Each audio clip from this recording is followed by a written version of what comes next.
What do silk, DNA, wood, balloons, and silly putty all have in common?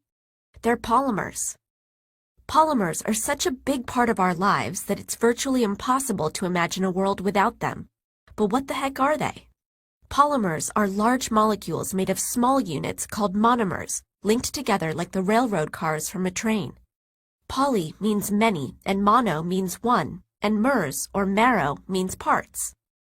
Many polymers are made by repeating the same small monomer over and over again, while others are made from two monomers linked in a pattern. All living things are made of polymers. Some of the organic molecules in organisms are small and simple, having only one of a few functional groups. Others, especially those that play structural roles or store genetic information, are macromolecules.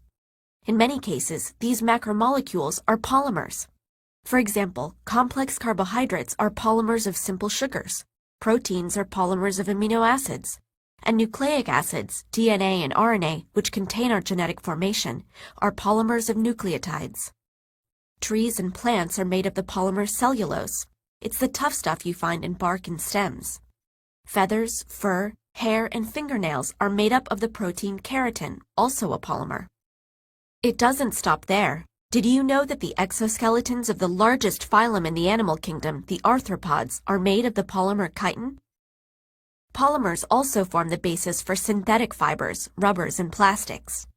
All synthetic polymers are derived from petroleum oil and manufactured through chemical reactions. The two most common types of reactions used to make polymers are addition reactions and condensation reactions. In addition reactions, monomers simply add together to form the polymer. The process starts with a free radical, a species with an unpaired electron.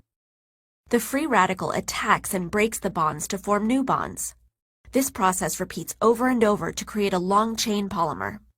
In condensation reactions, a small molecule, such as water, is produced with each chain-extending reaction. The first synthetic polymers were created by accident as byproducts of various chemical reactions. Thinking they were useless, chemists mostly discarded them. Finally, one named Leo Baekeland decided maybe his useless byproduct wasn't so useless after all. His work resulted in a plastic that could be permanently squished into a shape using pressure and high temperatures. Since the name of this plastic, polyoxybenzylmethylene glycolin hydride, wasn't very catchy, advertisers called it Bakelite. Bakelite was made into telephones, children's toys, and insulators for electrical devices. With its development in 1907, the plastics industry exploded. One other familiar polymer, silly putty, was also invented by accident. During World War II, the United States was in desperate need of synthetic rubber to support the military. A team of chemists at General Electric attempted to create one, but ended up with a gooey, soft putty. It wasn't a good rubber substitute, but it did have one strange quality. It appeared to be extremely bouncy. Silly putty was born. Synthetic polymers have changed the world. Think about it. Can you imagine getting through a single day without using plastic? But polymers aren't all good. Styrofoam, for example, is made mainly of styrene, which has been identified as a possible carcinogen by the Environmental Protection Agency.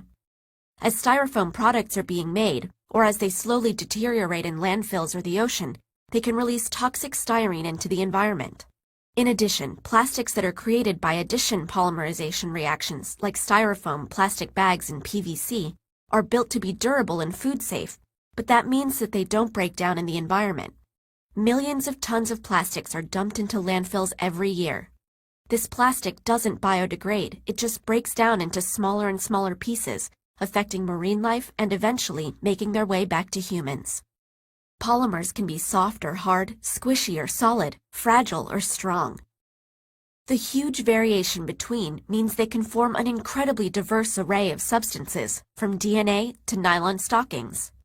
Polymers are so useful that we've grown to depend on them every day. But some are littering our oceans, cities, and waterways with effects on our health that we're only beginning to understand.